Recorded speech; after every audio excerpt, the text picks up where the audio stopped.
आप सभी का स्वागत है हमारे यूट्यूब चैनल सरकारी गणित में। यूपीएस पेंशन में अभी तक कितने एम्प्लॉय शामिल हुए, new letter on date extension and UPS के नए बेनिफिट्स के तहत और क्या क्या बेनिफिट्स आए हैं। Government of India ministry of finance department की तरफ से एक नया लेटर आया है, उसको समझेंगे, जो 28 जुलाई 2025 को आया है। Benefits under unified pension scheme. तो वीडियो को लाइक करिए, चैनल को सब्सक्राइब और शेयर जरूर कीजिए। तो चलिए शुरू करते हैं, देखते हैं जो यूपीएस पेंशन स्कीम है, जो एनपीएस का बड़ा भाई है। एनपीएस का बड़ा भाई कौन होता है ना, यूपीएस पेंशन है। इसके संदर्भ में बहुत सारे वीडियो अवेलेबल है, कौन सा पेंशन स्कीम आपके लिए बेहतर है वो वीडियो आप लोगों को एंड स्क्रीन में मिल जाएगा, आप लोग जाकर चेकआउट कर सकते हैं। तो ये जो government of India finance department की तरफ से जो लोकसभा में आंसर क्वेश्चन आंसर सेशन में आंसर दिया गया है, अर्थात कितने एम्प्लॉय अभी तक यूपीएस पेंशन में शिफ्ट हुए हैं, अर्थात एनपीएस से यूपीएस में कितने लोग शिफ्ट हुए हैं, उसका डिटेल्स दिया गया है। उसके साथ और भी बेनिफिट्स के बारे में भी बताए गए, बहुत सारे बेनिफिट्स अवेलेबल हैं, उसको भी हम लोग चेकआउट करेंगे। ठीक है, तो चलिए देखते हैं क्या क्या बेनिफिट्स आपके लिए अवेलेबल है।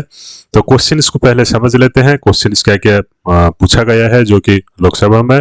तो क्वेश्चन क्या है, the total number of retired central government subscribers eligible to receive additional benefits under the unified pension scheme, अर्थात कितना number of central government employee क्या हुए हैं ना रिसीव, जो एडिशनल बेनिफिट रिसीव किए हैं किसके अंदर में ना, यूनिफाइड पेंशन स्कीम के संदर्भ में कितने अभी तक सेंट्रल गवर्नमेंट के रिटायर्ड एम्प्लॉय पेंशन का सुविधा लिए हैं, उसके बारे में पूछा गया है। नेक्स्ट होता है important question, the number of claims received and processed so far since the introduction of the scheme, अर्थात यूपीएस पेंशन स्कीम लागू होने के बाद कितने एम्प्लॉय ने यूपीएस पेंशन स्कीम को चूज किया है, अर्थात उन्होंने शामिल हुए हैं, अर्थात एनपीएस से कितने लोग यूपीएस में शिफ्ट हुए हैं उसके बारे में पूछा गया है। ठीक है, एनपीएस से यूपीएस में कितने लोग शिफ्ट हुए हैं उसके बारे में पूछा गया है, और कितनों का क्लेम भी प्रोसेस किया गया है उसके बारे में भी पूछा गया है। ठीक है, नेक्स्ट होता है whether the government proposes to extend such benefits to other pension schemes और सेक्टर्स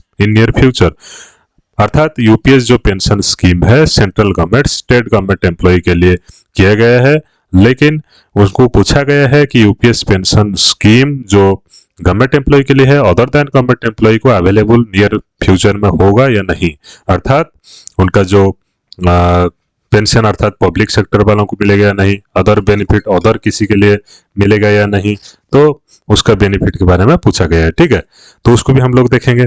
नेक्स्ट क्वेश्चन को पढ़ लेते हैं, क्या पूछा गया है ना, whether the government is contemplating to amend the UPS to make it more employees friendly, अर्थात यूपीएस का जो पेंशन स्कीम बनाया गया है, जो नियम कानून बनाए गए हैं, उसको मोर बेनिफिशियल करने के लिए और कुछ अमेंडमेंट एक्ट बनाया जाता है या फिर अमेंडमेंट किया जा सकता है नियर फ्यूचर में, इसके बारे में भी पूछा गया है, उसका आंसर भी दिया गया है। ठीक है, तो देख लेते हैं क्या क्या आंसर दिए गए हैं 28 जुलाई 2025 को। ठीक है, तो देख लेते हैं आंसर किसने दिया है ना, श्रीमती निर्मला सीतारमण जी ने दिया है, minister of finance government of India की तरफ से दिया गया है। ठीक है, आंसर देख लेते हैं, आंसर में क्या क्या दिया गया है। देखिए पहले तो जो पहला क्वेश्चन के तहत जो क्वेश्चन का आंसर क्या है ना, देखिए as per the eligibility criteria there are 25,756 retired central government subscribers eligible to receive additional benefit under UPS, अर्थात यूपीएस पेंशन स्कीम में 26,000 के आसपास रिटायर्ड सेंट्रल गवर्नमेंट एम्प्लॉय ने बेनिफिट लिया है। ठीक है, these eligible subscribers are those central government employees who have either superannuated अर्थात रिटायर्ड हो गए थे या फिर डिजीज्ड हो गए थे under fundamental rule 56J on और बिफोर 31 मार्च 2025। यूपीएस का जो लॉन्च डेट है 1 अप्रैल से लागू किया गया है, 1 अप्रैल 2025 से, तो उसके पहले जिन लोगों ने रिटायर्ड किए थे उनसे 25,756 लोग हैं और उनसे कुछ क्लेम भी कर दिया गया है। ठीक है, नेक्स्ट जो इंपोर्टेंट क्वेश्चन पूछा गया था, जो कितने लोग अभी तक यूपीएस पेंशन में शामिल हुए हैं, अर्थात एनपीएस से कितने लोग यूपीएस में शिफ्ट हुए हैं, उसके बारे में भी पूछा गया है। ठीक है, तो देख लेते हैं, अर्थात कितने लोग हैं, बार बार कौन फोन कर रहा है। ठीक है, 20 जुलाई 2025 को जो डेट के अनुसार 7,253 लोग अर्थात 7,253 claims have been received and out of which 4,978 claims have been processed for payment of benefits under UPS। अर्थात जो हमारा क्लेम कितना लिया गया है, अर्थात 7,253 लोग जो एनपीएस से यूपीएस को शिफ्ट हुए हैं, जो कि बहुत कम है, परसेंटेज बहुत ही कम है। ठीक है, और आप लोग इससे पता लगा सकते हैं कौन सा आपके लिए बेहतर है, और वीडियो भी अवेलेबल है, एनपीएस बेहतर है या फिर यूपीएस बेहतर है, जाकर चेकआउट कर सकते हैं, एंड स्क्रीन में दे दूंगा। ठीक है, नेक्स्ट क्वेश्चन जो पूछा गया था, जो UPS has been introduced as an option under NPS, अर्थात एनपीएस के नीचे यूपीएस दिया गया है, अर्थात एनपीएस के जो क्या है, एनपीएस के तहत यूपीएस आया है, तो एनपीएस में जो जिस तरह का बेनिफिट मिलता था यूपीएस में उसी तरह के बेनिफिट सब मिलेगी।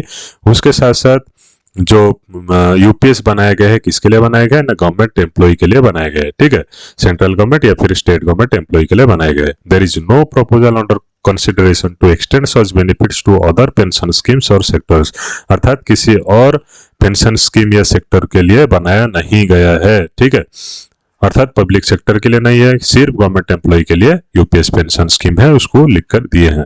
नेक्स्ट देख लेते हैं और क्या क्या दिए हैं, ना कौन सा बेनिफिट्स अदर देन क्या क्या बेनिफिट्स अब मिलने वाला है, उसको भी देख लेते हैं।